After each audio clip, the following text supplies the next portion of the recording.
what's up, man?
Playing Knights of Valor 3.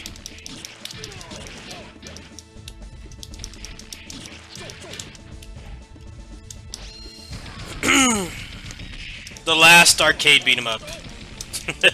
Literally the last one. Unless you count the Raw Thrills Ninja Turtles game, which I hear is horrible. This is the last arcade beat 'em up, released in 2011. So, pretty recent, about a decade ago.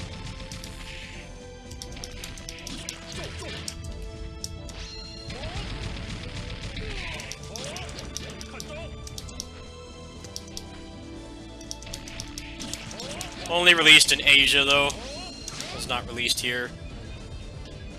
Neither was the one before this.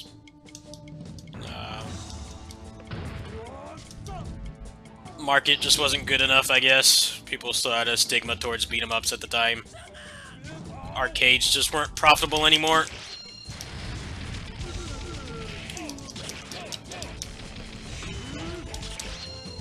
This game looks old. It's actually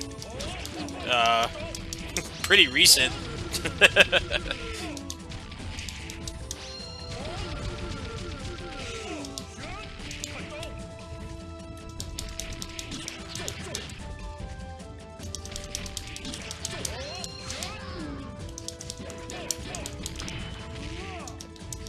Yeah, this game came out in 2011.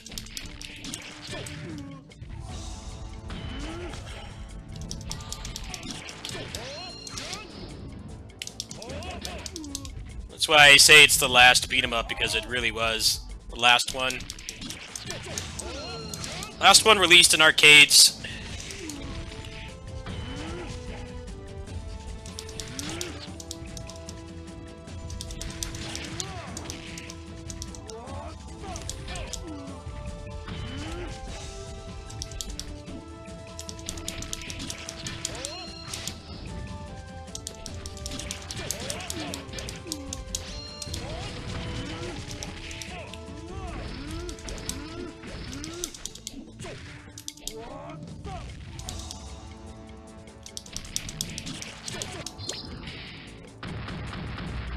By this point, if you wanted to make money to fight it, the beat 'em up arcade game, you needed to be a fighting game, racing game, like Tekken, Street Fighter.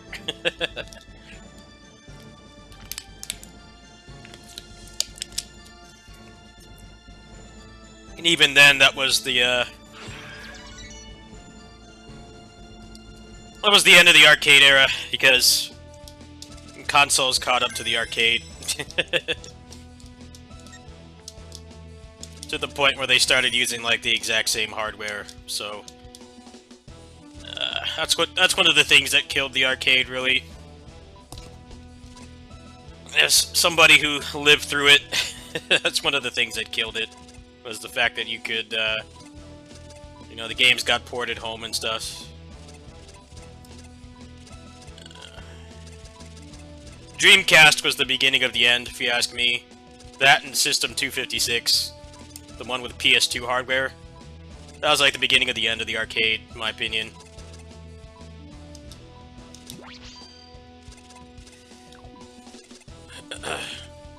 Dreamcast was basically just, or the Naomi was just Dreamcast hardware.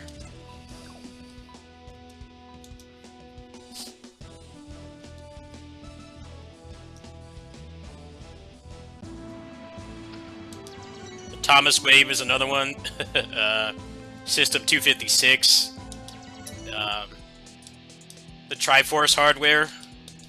Whatever board that was on. It's basically just a GameCube.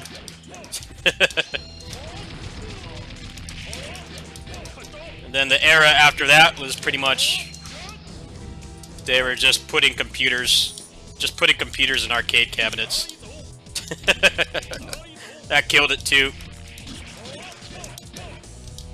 So it's so much easier to port that way.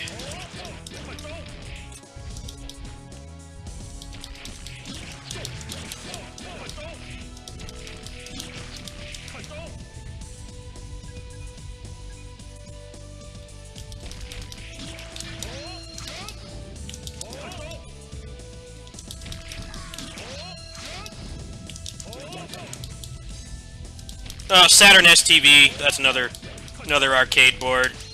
It's basically just Saturn hardware, but I barely consider that to count because Saturn was a failure outside of Japan. Saturn STV is another one.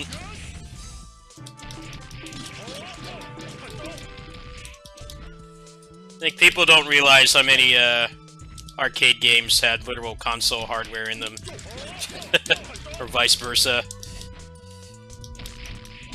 That was one of the things that definitely killed the arcade, is there was no more advantage playing the arcade.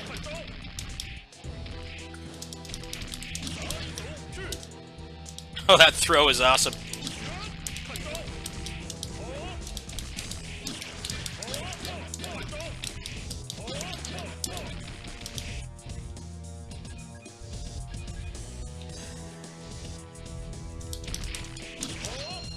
Tell I know a lot about arcades. That's why my taste in games are very arcade-oriented, gameplay focus. Saturn STV, System 256, the Thomas Wave. I guess you could count the Neo Geo, but Neo Geo was always an enthusiast console. Like, no kid would have that. The cartridges were $100.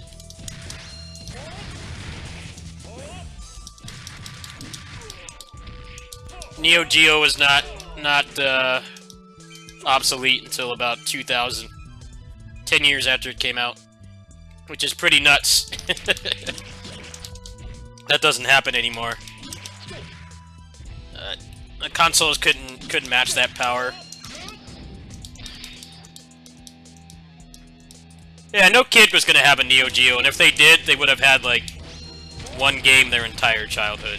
So I don't count that. I mean, like, arcade perfect in terms of like a normal lower middle class family actually being able to buy the games, and like a kid of those families being able to play them. Dreamcast was like first wide-scale one. Although there was the Namco hardware that was basically just a PlayStation. That's why the Tekken ports were so good. It was the same hardware. That was only like small amount of games. Yeah, Neo Geo wasn't a failure, it's just for, like, the generation before ours.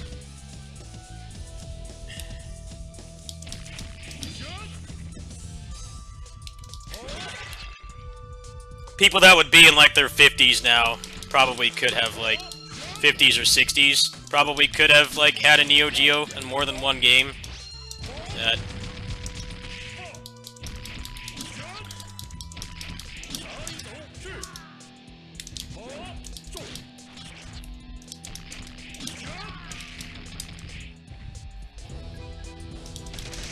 No, the Neo Geo was awkward because it was and it wasn't obsolete.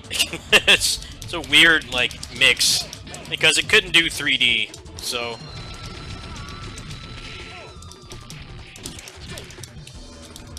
It's like it was obsolete and it wasn't at the same time. Very weird hardware. It couldn't do 3D at all. They tried. Games like Ragnagard and stuff, Shock Troopers 2. They look terrible. But 2D-wise, nothing could top it until the Dreamcast came out.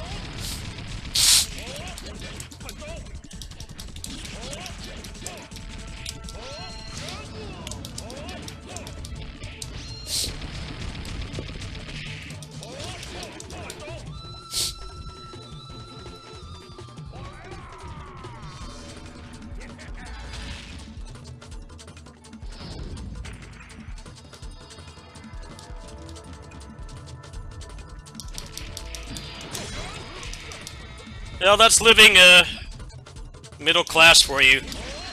You had Nintendo or Sega? I think pretty rare to have Nintendo and Sega, unless there were two scenarios where that would be more likely. First would be if you had rich parents, of course. The second would be if you had a older sibling that played video games, or roommate.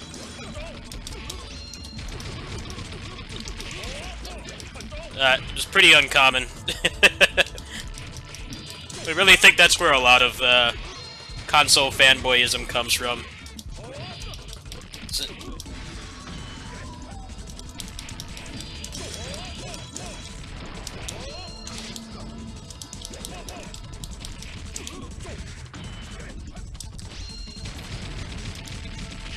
I didn't have a Genesis. I was a Nintendo kid. I was a Nintendo kid up until the Dreamcast, pretty much. My aunt had a Game Gear. I used to be a big Nintendo fanboy, but N64 snapped me out of that really fast. Had so few games. Really hard to be big into Nintendo if you lived through that era. That was the worst Nintendo era, in my opinion. The insistence to use cartridges really killed a lot of the support they would have gotten.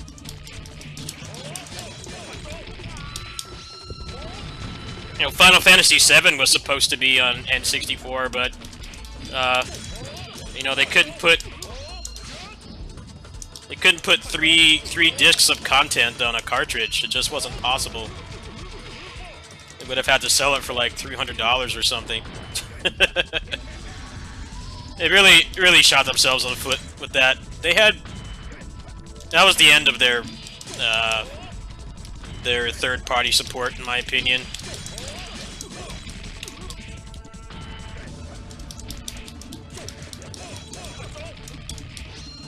Yeah, I was really jealous of my friends that had PS1, because there were like so many more games.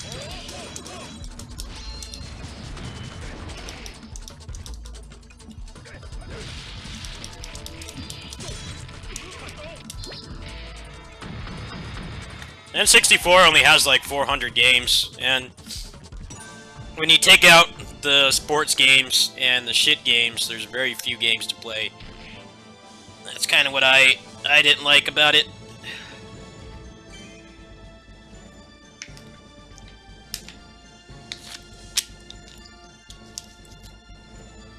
Very little variety, too. A lot of platformers. Not much else. Like, Not really many arcade-styled games at all. There were like barely any JRPGs.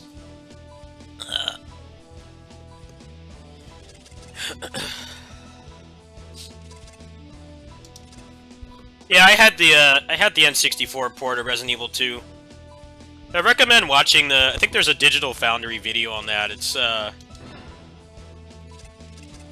really impressive how they pulled that off. What's up, Lightside? Can you imagine how different things would have been if FF7 was on N64? You can find articles about it. They were planning on porting it because that's where all the other Final Fantasy games were. It used to be all Nintendo. But then they realized that the game was like game's like 2 gigs, so not easy to put that on a cartridge and still make money. That definitely would have changed things for sure. Probably would have been more games.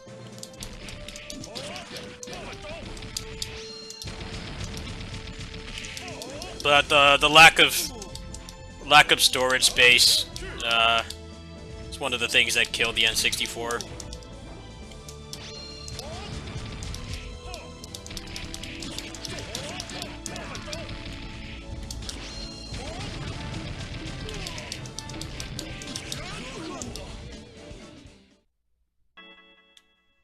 You can play pretty much almost all of them on the Switch now. The Switch has like, I think it has 1 through 10 and 12. That's a decent chunk of the games. I'm not really a big Final Fantasy fan at all.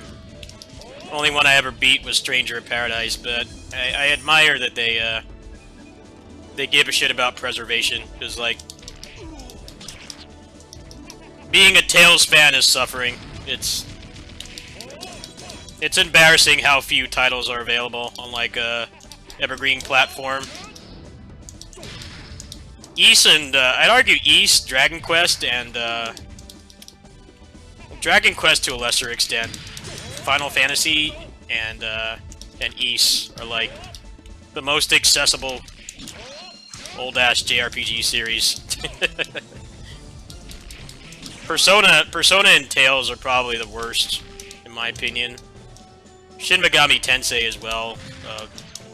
Piss poor accessibility, and can't play those games legally. Tales, they only have 4 of them.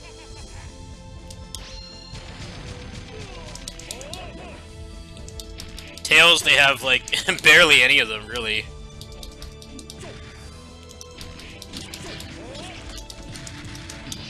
You wonder why they're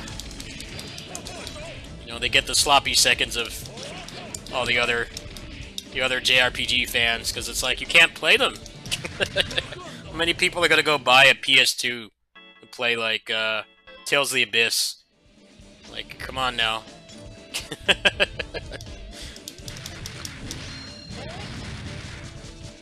You can go on Steam and buy like almost every Final Fantasy game, mainline ones at least. This is Knights of Valor 3.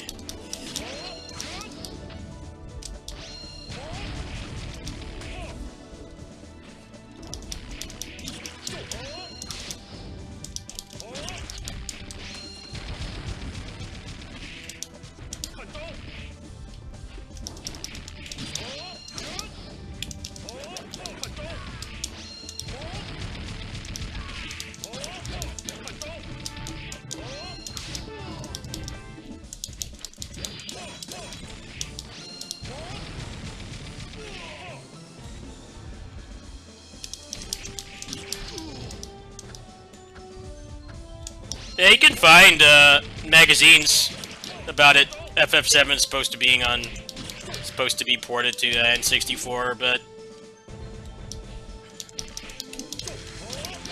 devs didn't want to compress like 2 gigs of data on a small cartridge. It definitely would have changed things quite a bit.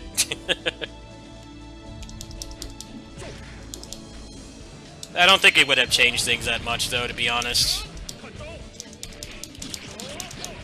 I think that gen was like the gen where a lot of people fell out of love with Nintendo, myself included. I was a Nintendo kid. Completely. N64 changed that real fast. I started to realize that the Dreamcast and the PS1 had like way more games. And I would go like months without anything to play. It'd be like rare Nintendo would put out a game and I'd have something to play for a few months, but then there'd be nothing.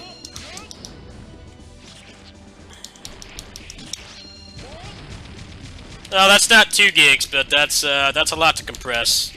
That's for sure.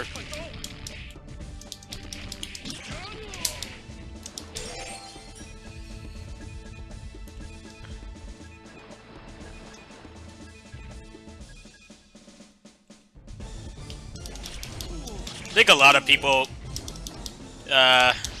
expanded their horizons from Nintendo. If you lived through the N64 era, pretty hard to come out of that alive and still like be like a super fan of Nintendo at that point. I mean, if you look at the library of N64 games compared to PS1, it's just like by probability, there's so many more games, which means there's more games of different genres. And just because there's more games, there's more good games. I'd argue it's not as much of a problem now because now you can just go download them and just play the good ones. But actually, living through that era, it sucked. And go months without a good game. Zelda kept getting delayed too. That didn't help.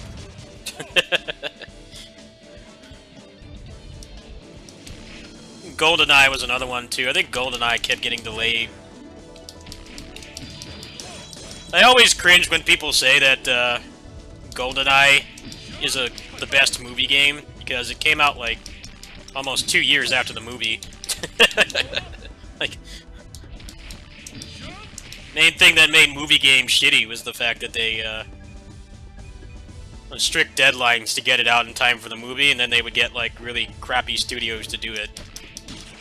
GoldenEye barely counts in my opinion. I feel like that's a fake choice. That movie was like not even relevant anymore by the time that game came out. I think the game made it a little bit more relevant, but it wasn't like I couldn't really call it a movie tie-in. A movie tie-in would be something that was out within like the release window.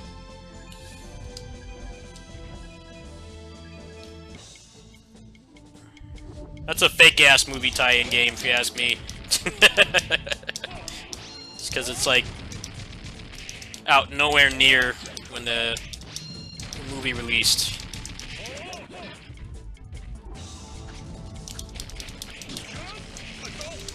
Good movie tie-in game would be like Aladdin.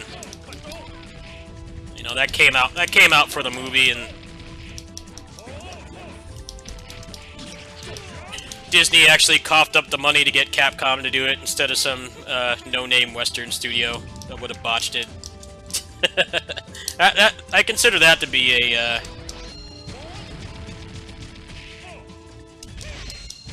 that's like a real good movie tie-in game.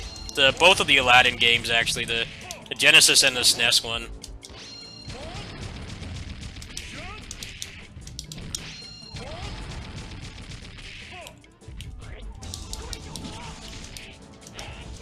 Yeah, GoldenEye is a fake movie tie-in game. It's a good game, yes. One of the best on the N64. Definitely one of the best multiplayer experiences too, but I can't really call it a movie tie-in game because it didn't launch with the movie at all.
Knights of Valor 3.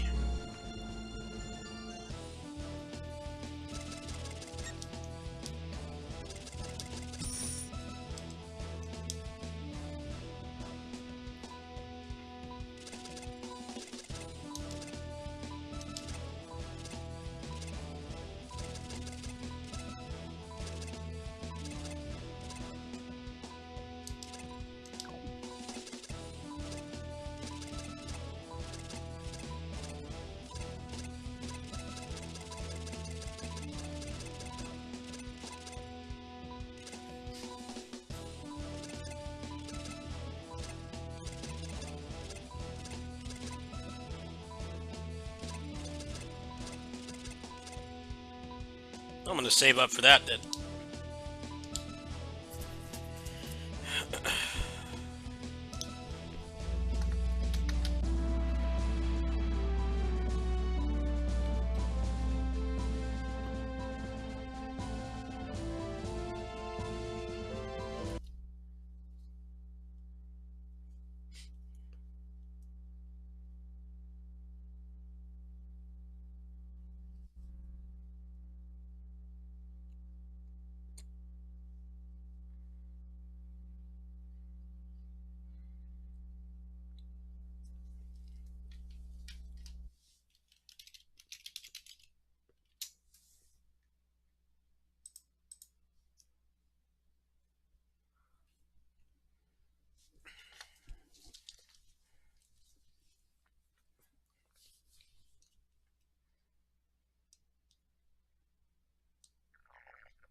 Oh, it's going really slow for some reason. What the hell?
I don't remember the controls for this. Let's play something else. I kind of don't want to play any more Knights of Valor until I figure out how to get the card to work on the phone. Because it's a grindy game. It's weird. It's basically like it's a service game, but there wasn't any new content for it. They just put like a lot of content into it, and then they you kept going back to the arcade to play it. So playing that game without the card is relatively pointless. It's no different than like Initial D. It's a good example. You play Initial D or Maximum Tune, and you don't have the card. It's fun for a few minutes, but the real meat of the game is you have the card and you save your progress and stuff. I just wanted to make sure that it still worked because I haven't touched that game on this computer in ages. It's on my mechanical hard drive. But I need to ask around if anyone knows how to get that to work on the mobile version, because then I could just copy paste the file back and forth, and then I could actually continue. But Yeah, it's if you ever played Initial D or Maximum Tune in the arcades, you know how pointless it is to play those without the card. You can do like one race or like race your friends or something casually, but if you plan on playing it like more than once in your life, it's better to cough up the money for the card and keep it in your wallet. That's very much how that game is. It's pretty much like one of the only beat 'em ups that has that kind of uh, service game design, or they want you to keep coming back. You level up your character and stuff. So I'm like, I did want to play that more tonight, but then I'm realizing that I should figure that out first. Oriental Legend 2, on the other hand, is the English version, the global version that actually never released. Uh, they actually rebalanced the game so that you could play it in one sitting. Um, there's no saving, there's no grinding or anything.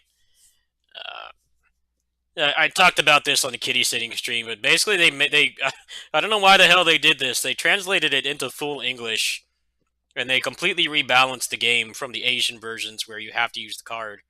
Uh, like they changed, like, I guess, like the damage. They changed the how fast you level so that you can actually get all the moves in one playthrough. On the Asian version, it's you have to grind a lot. I think they removed the shops as well. It's weird to like go through all that effort, like completely change the game and then like not release it. But that game came out in 2008, so uh, it would have been a hard sell for anybody still running an arcade at that point to like get something that's not Initial D, Maximum Tune, Street Fighter, Tekken, uh, Time Crisis, another one. Those were like the games that really kept the arcades going. I think they realized that like not many arcade owners would have wanted to shell out that much money for a 2D beat 'em up, 2D pixel art beat 'em up. That game is really interesting. I need to sit down and finish it. Maybe next kitty sitting stream we'll do that. Knights of Valor 3. It's basically unplayable without the card for all intents and purposes. You can't play it.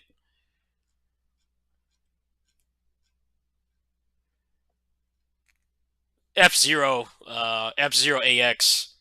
I actually had the pleasure of playing that in the arcade. That was really cool because you could bring it. Actually had a slot for the memory card, the GameCube memory card, and you could carry your car over from home to the arcade.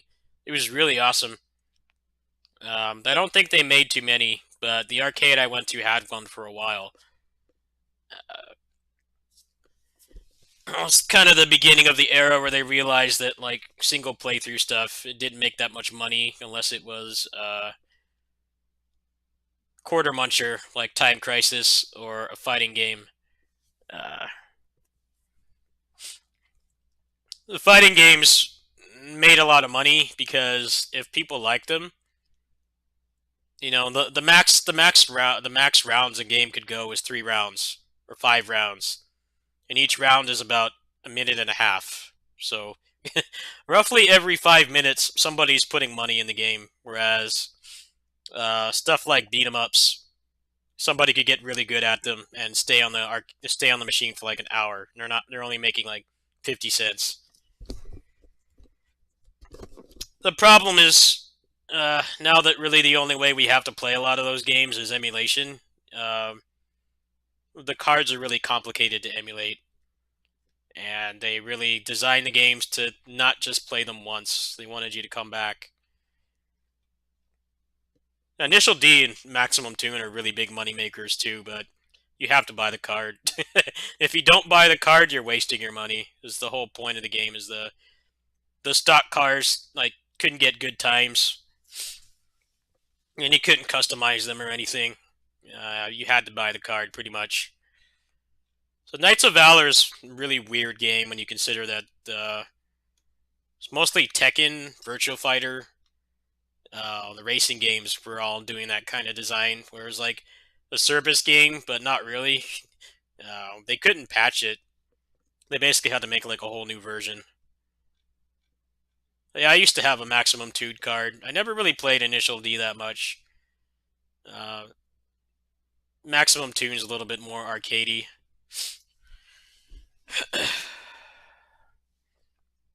Yeah, F-Zero AX and GX were connected. You actually had a slot for the memory card. You could get an IR card and the memory card, so if you had the game at home, I remember doing that a couple times. I would bring the I would bring the memory card to the arcade, and you could plug it into the machine. It's a really cool idea. I think everyone else pretty much copied that idea. Initial D was only on like the first or second installment at that point. That was 2003. Initial D was on like V1 or V2 at that point.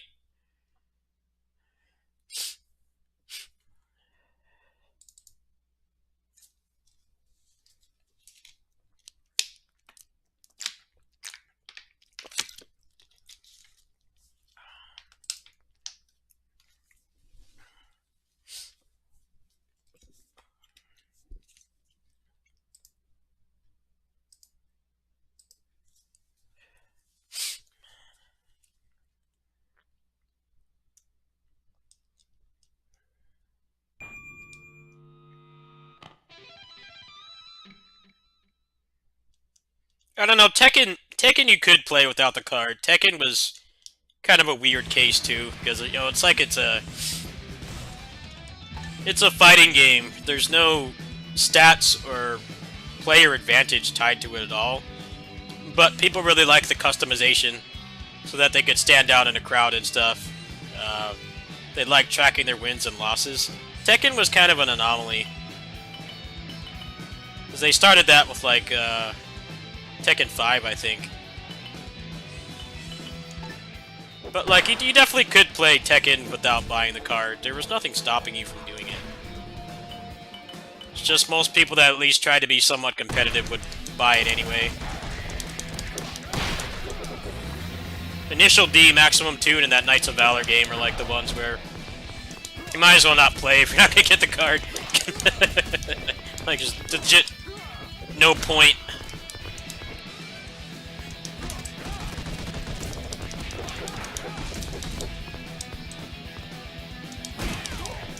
Tekken 7 was arcade first, dude. Tekken 7 was arcade exclusive for like 2 years. They took a really long time to port it for some reason. Which is funny, because it's like still, in terms of like sales and concurrent players, it's still like one of the most popular fighting games.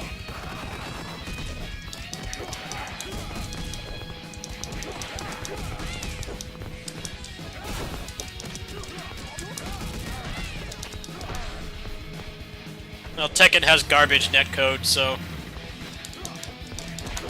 I've never been into Tekken myself, more than just like casually, but you can definitely see why they did that. The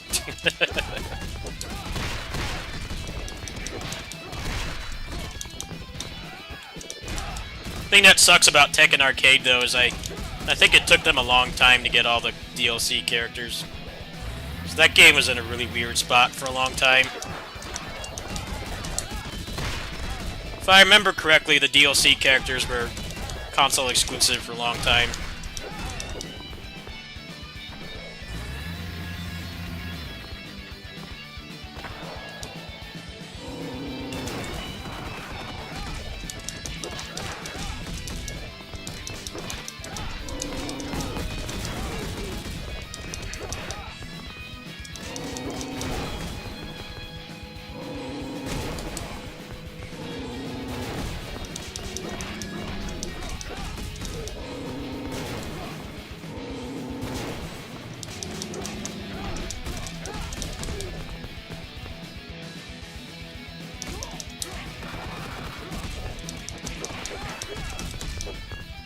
Tekken Arcade release? Pretty likely.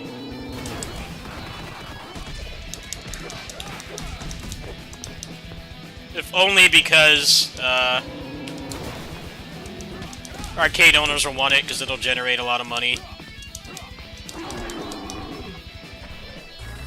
Tekken is still like best played locally offline anyway. Tekken's netcode is pretty bad, especially for the kind of game it is. Just frames and stuff.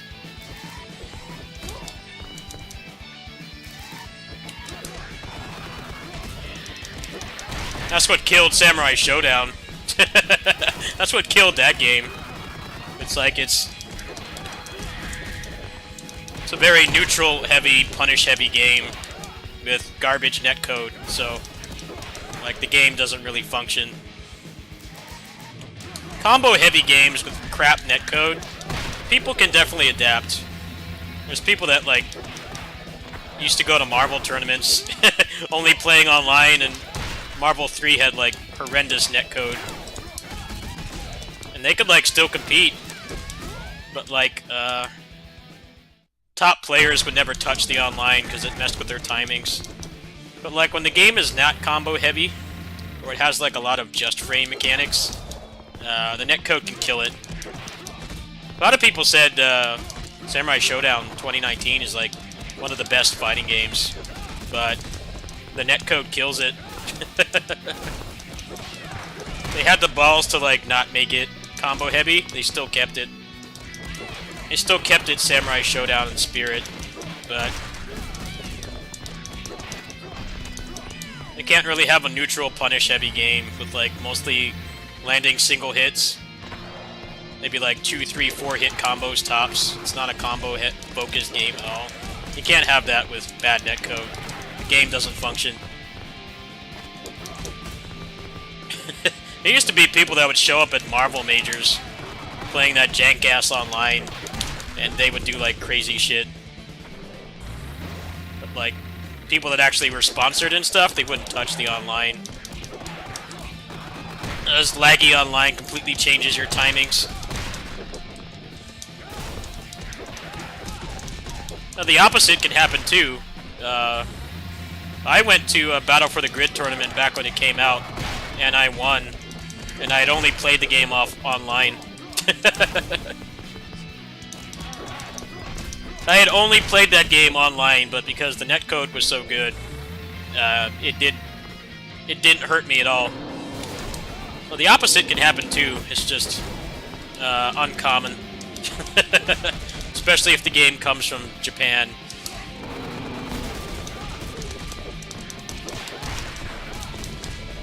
Yeah, I kind of got to experience the opposite side of that, where the netcode was so good I actually could compete. I could compete offline. Which is saying a lot. There's not many fighting games you can do that on.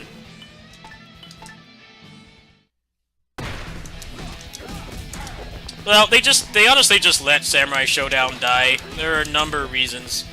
The first was the crap netcode killed it, but also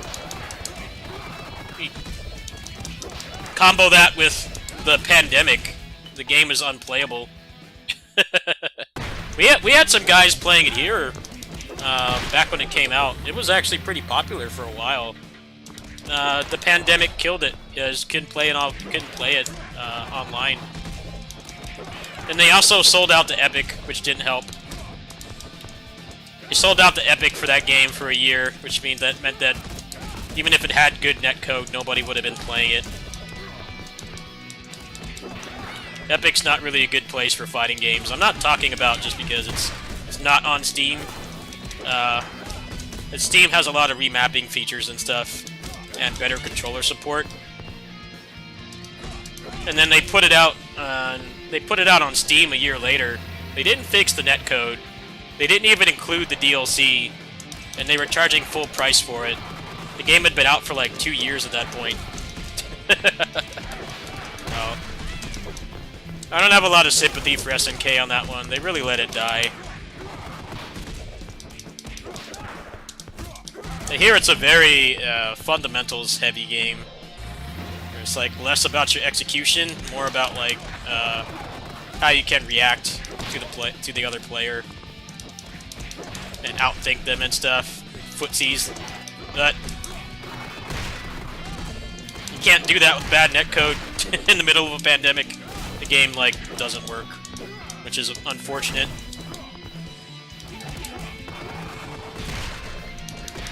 That was the least of its problems, honestly. They really did just let that game die.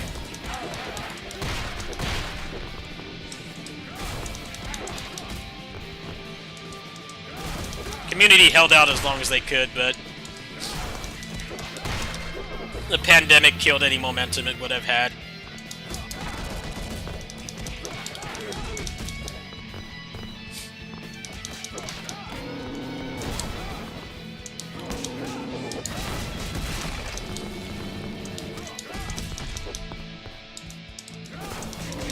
I've said this a lot, as somebody who's been in the fighting game community for like over 20 years.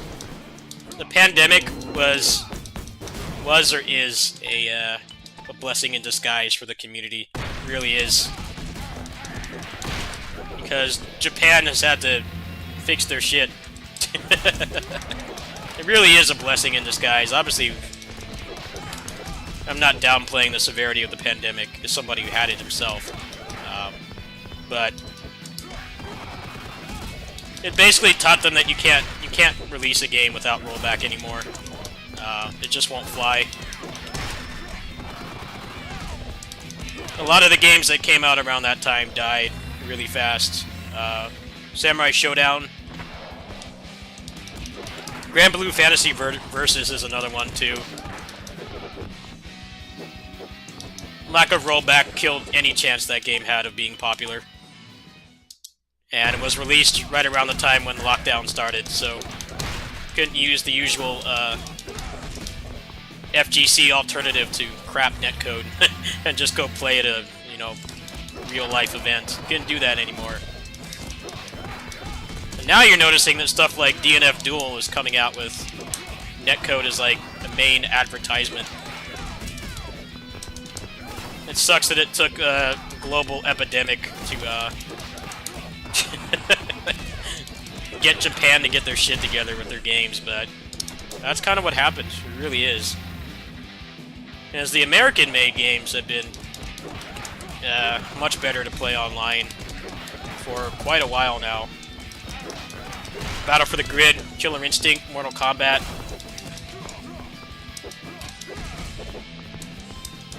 Skullgirls is another one too.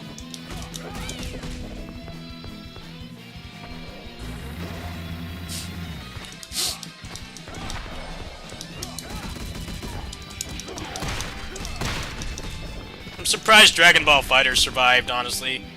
But Dragon Ball FighterZ survived because it's the Dragon Ball game. That shit is terrible to play online, too.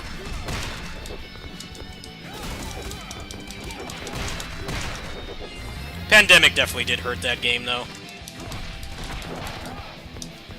If it didn't have the Dragon Ball name on it, it would have died just like Grand Blue Fantasy and Samurai Showdown. I hated playing that game online. It was popular here for like a couple months. People were really into it. Season 1, Season 2. And even before the pandemic, people started kind of falling out of it.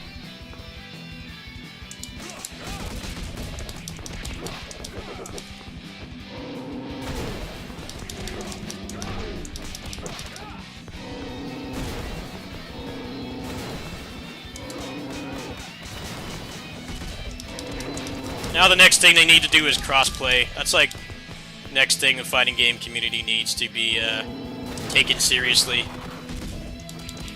It definitely sucks when you buy a game on like fighting game on like PC or Switch, and there's like 200 people playing. Everyone's on PS4. I kind of feel like that with KOF 15. Baby steps. It took the entire world going on lockdown for them, for the continent of Japan to realize that their shit's not playable. Shit's not playable in that kind of extreme situation.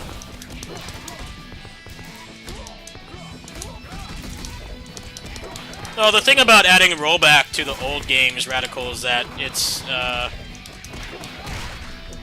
Code Mystics is doing it, or the fans are doing it for them. And they're like paying the fans. Accent Core plus R. From what I understand, it was the fans that did it for them.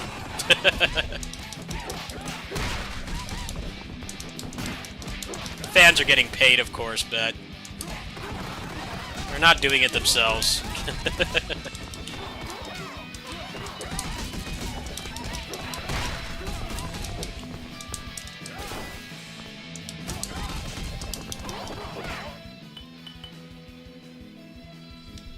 SNK they're definitely trying. They're putting in more effort than I'd say Capcom is.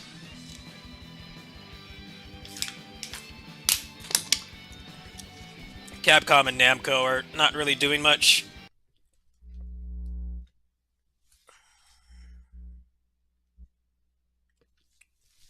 SNK is at least trying. You know, people can actually play those games. And they're like $5 too, so there's no downside really. It's just I think people don't realize that they're outsourcing the rollback. And it's a good thing, because, you know, you can't play those games in the arcades anymore. I know before Strive came out, Plus R was more popular than Xrd, because Plus R had rollback and Xrd didn't.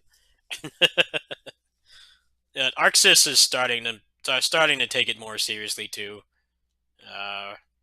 They just put rollback in BB Tag.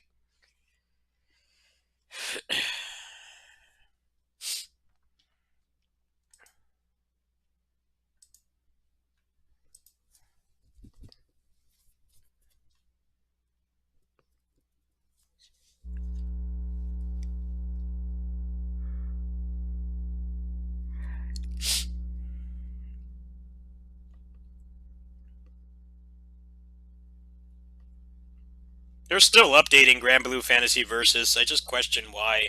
It's like you're not going to add rollback. Like nothing you do is going to bring people back to that game. I heard like gameplay wise, it wasn't terribly interesting, but releasing like literally the same month as lockdown for most of the world, and then not having rollback is what killed that game. I don't even think the gameplay or lack thereof is has much to do with it, really. I think it really is just you put it out smack dab at the beginning of the pandemic, and it sucks to play online.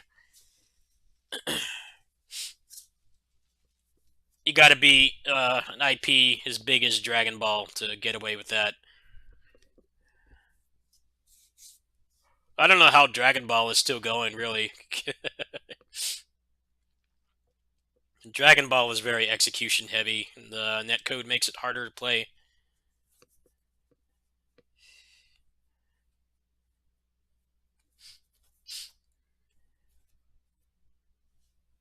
Tekken probably will get an arcade release. Yes, I would bet money on it. It probably will. Just because service games are kind of taking over the arcades too. Stuff with like being able to save your progress. It gets people to keep coming back, and that's good for the arcades because they can sell like food and stuff. Sell drinks and food, and that has bigger profit margin. Hopefully, the next Tekken has better netcode. I've heard that game is suffering to play online. It wouldn't surprise me. I've never actually played Tekken 7 myself. Last one I tried was pretty much 5 or 6. I played a little bit, but I'm too peanut brained to fathom 3D fighting games. I couldn't do it. We had a lot of people that played it here in California. It's very popular. 5 and 6.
Am I getting the Ninja Wars game? No. Hard no.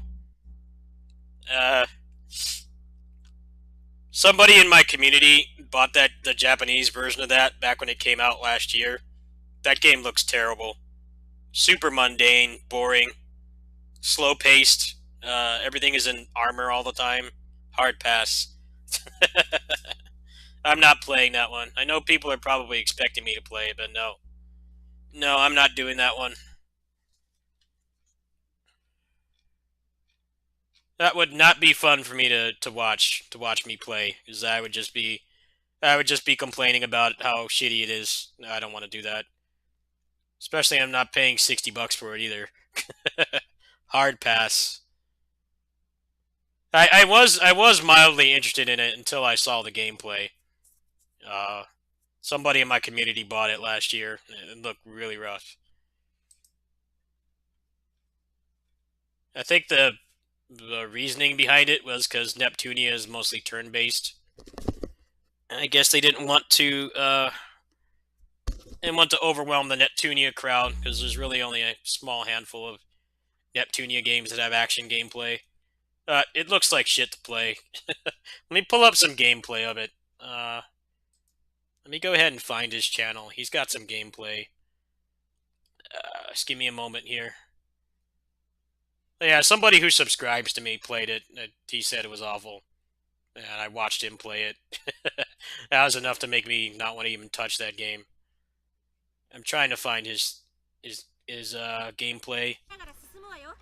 All right, here we go. It looks like shit. I don't think he'll mind if I show it.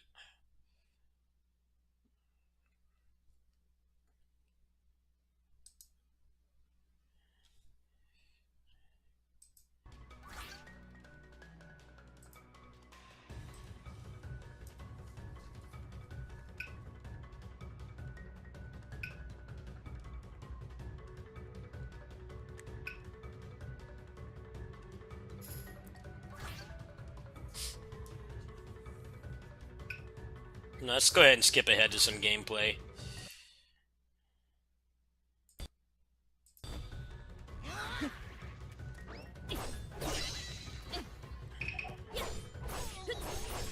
That shit looks bad. No thanks. Hard pass. Let's go into these a little bit farther in the game. It doesn't improve.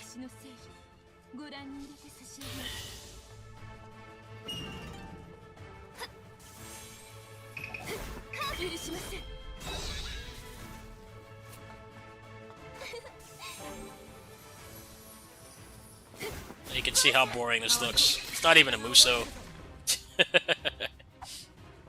There's like no hits done or anything. It's just very mundane. Graphically, I like the art style. It looks pretty clean. It's just very slow paced.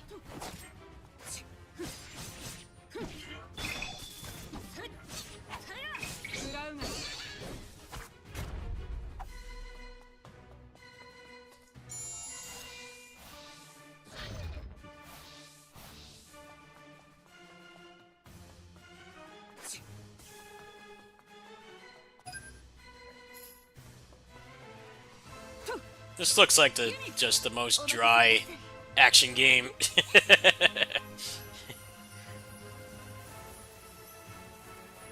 I would not even ask for a key for this. I think I would hate playing it.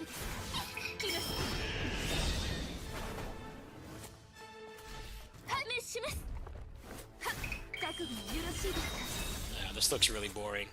There's your answer. No, I'm not playing that shit. Sorry. I don't think there's any fun to be harvested from playing that game.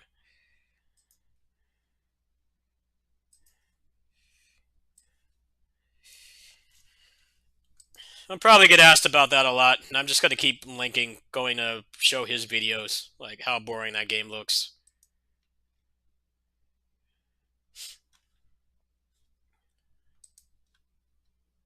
Senran Kagura games are already not that great in the first place, but that one looks even less interesting. Not really sure who the market for it is. It's like Senran Kagura combat is not great. The movesets are boring.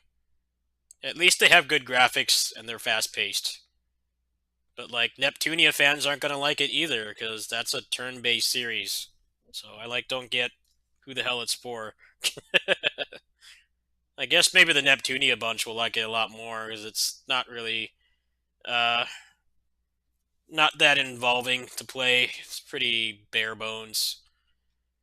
Yeah, I have zero interest in playing that. That's why I'm glad I have other people in my community that play that stuff because it saves me money. I would have been pissed if I dropped $60 on something like that. I would have played it for like 20 minutes and refunded it.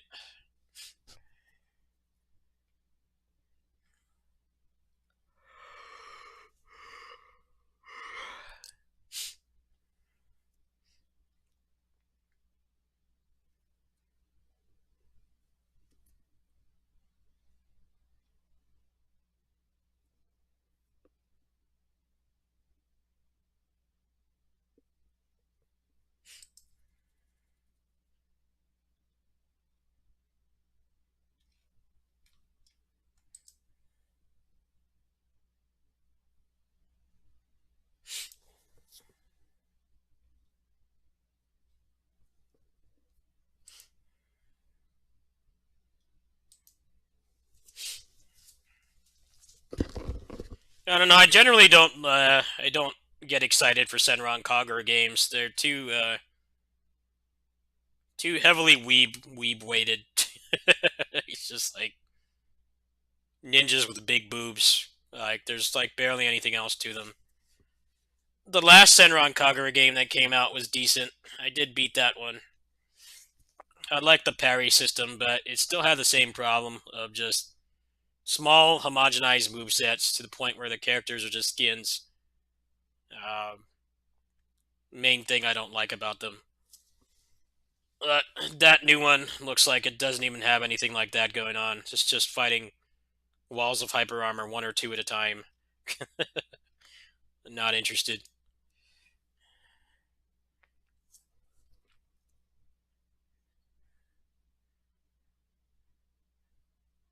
When does that even come out? Is that out like next month or something? I haven't even been paying attention to it.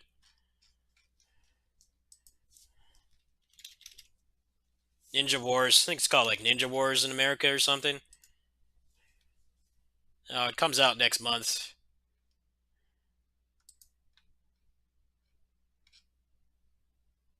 Oh, it's Tamsoft making it, of course.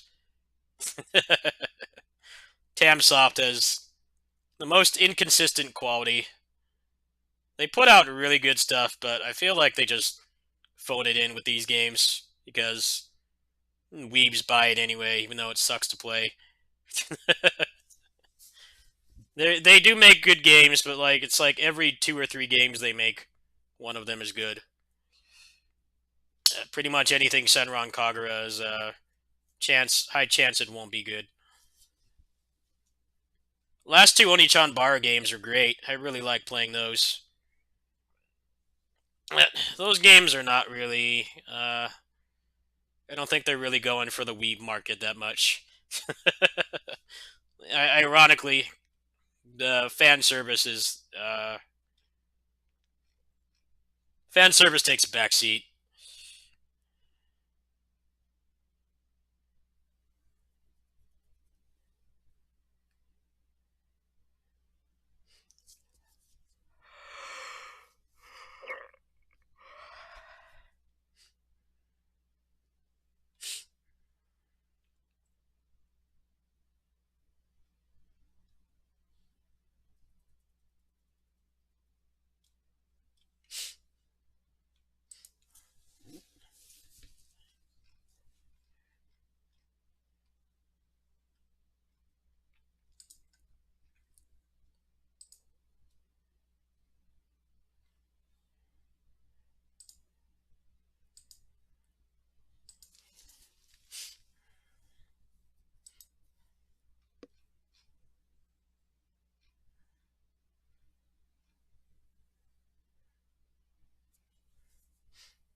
does this have tag combos?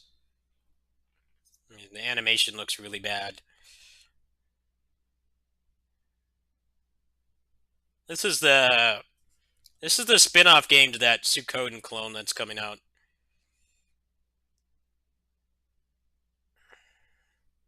I'm guessing that's why it looks so cheap.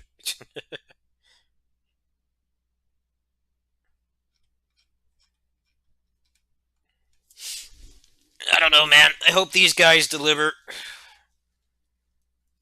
Definitely some potential there. I just think it's hard to make like that many characters on an indie budget. And that was like the whole thing about Suikoden. Have just like dozens of characters. I don't know though. I never played those games myself. I had friends that played them.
This looks like some Souls-like.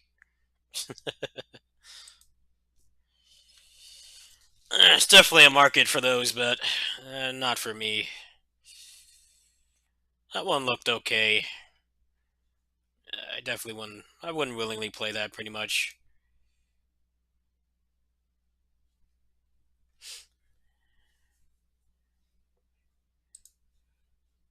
Trying to look at some stuff for May because a lot of stuff to play this month, but like next month looks a little dry.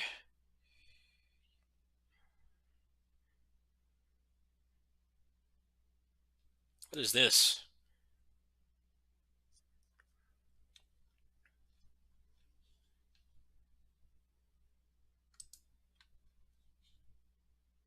Oh, this actually looks sick. The movement. A lot of these indie games have really slow paced movement. Nothing like the arcade. Oh, this looks cool. What is this? I could see that being solid. Uh,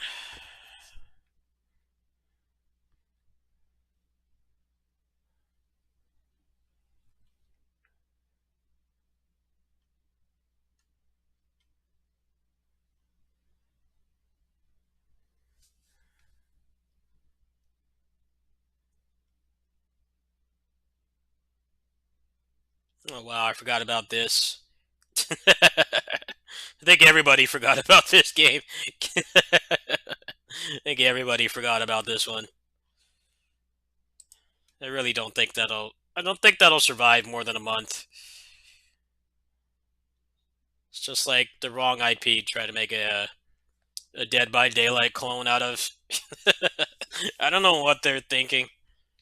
I think it's just like they don't have content to make a Xenoverse 3, and they have to crap out something to keep the license. And like Dragon Ball Fighters 2 isn't ready, so they're making them make that. It probably is more unique than a lot of those other games, but it's just like people don't want to run around as random nobodies in Dragon Ball. Uh,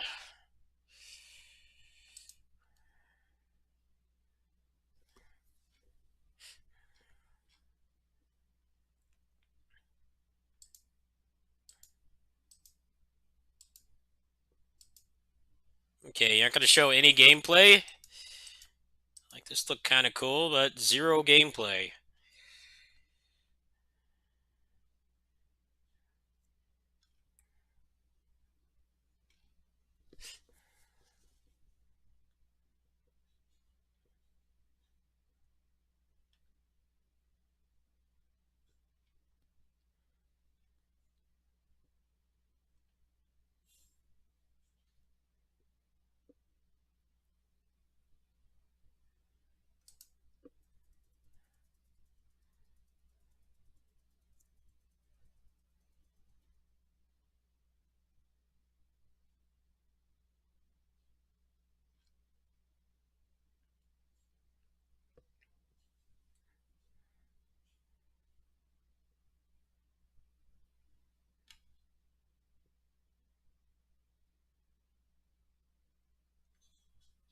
Inspired by Guns the Duel. That almost sells me, but no.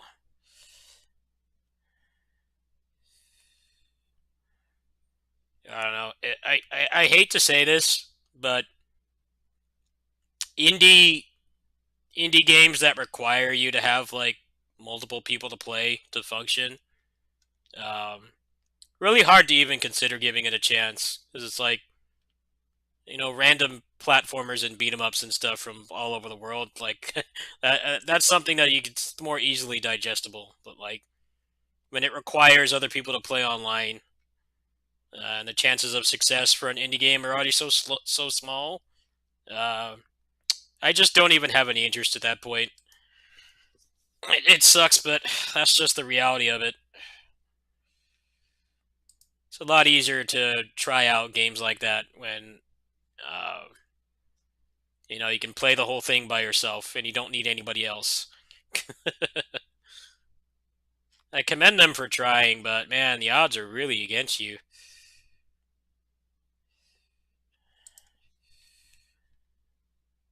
I mean, that's a lot of the other big battle royales, like funded by big companies. They fail for that exact same reason. They don't have enough people playing, so the game doesn't work. The culling too. That's what I remember. It tried to make a sequel to the culling, but nobody was playing it, and the game like literally didn't work because it's battle royale. I feel like that Dragon Ball The Breakers game is going to be the exact same way. I give it like a couple weeks to a month.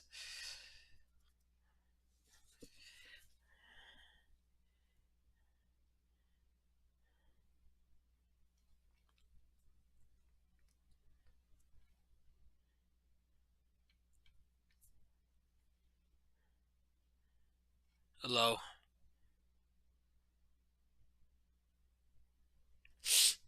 I'm doing some dumpster diving right now, and I think I'm gonna actually try to get to bed soon, as I'm going to the game center.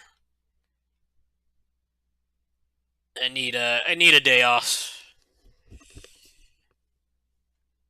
Just looking for some games in June to play. It's like nothing.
Well, Death Smiles is getting a port. I don't really like those games though. More excited for a Kai Katana. That's where it's at. Death Smiles, not a big fan. Good to see these games coming to PC again, because Dagika stopped porting them.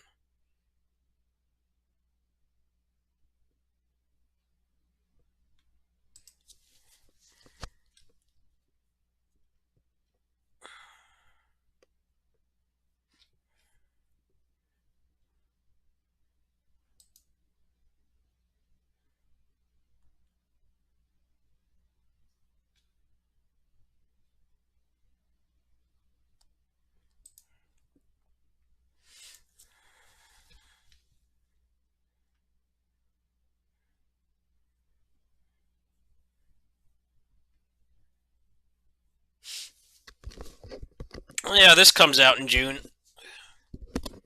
Get this just for Puzzle Fighter.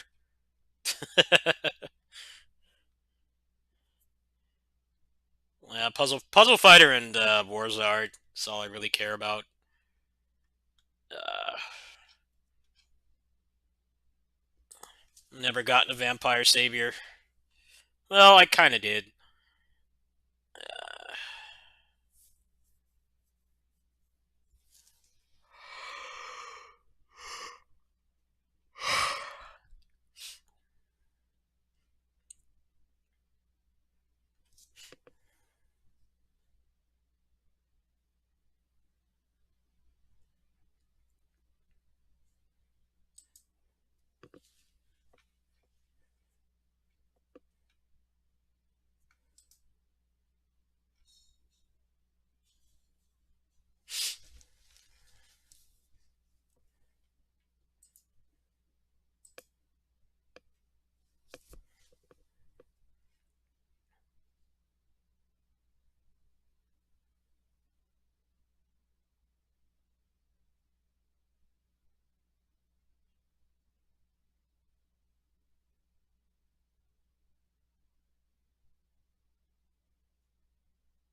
I think I'm done for now. I'm gonna go ahead and take it easy tonight. I've had a couple days of just being bullied by my mind. I'm gonna go ahead and take it easy. Uh, should be a stream at the game center. Probably spend like $10 over there, chill for a bit. I know somebody who works there, so he'll probably give me some free hours too. Shorter stream tonight so that I can try to get some rest. Uh, and then I'll probably do another one when I get home. Uh, Yeah, I'm gonna go ahead and stop there. I'm having a good stream right now. I'm not pissed off or depressed or anxious. I'm in a pretty good mental state. I should not play anything that could jeopardize that. But we'll be back probably in the afternoon. We'll go over there and have lunch at Raising Cane's, and then I'm gonna go to the game centers across the street, chill there for a bit, buy some snacks. I need to buy some stuff at the store next door, and then come back. And I have no kitty sitting, so probably knock out the service game homework and shit. I'll see you guys later.